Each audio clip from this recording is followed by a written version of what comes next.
వెలిసిన వేళ దేవి మహాలక్ష్మి ఆశీస్సులు అందించే వేళ ఆనంద మాలికలు వెలుగుతూ మన హృదయాల్లో దివ్యత్వం నింపుతూ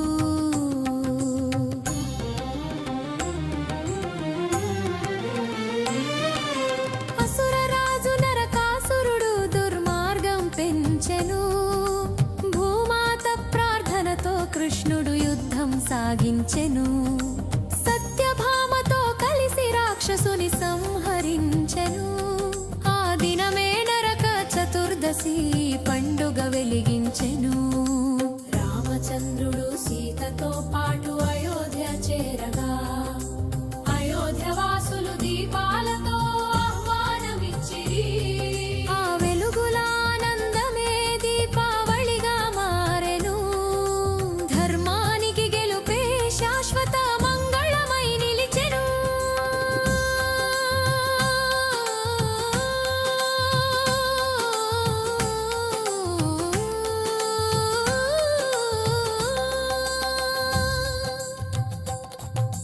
లక్ష్మీదేవి ఆలయమందు భక్తుల పూజలతో సమృద్ధి శాంతులు దయలతో ఆశీర్వదించెను.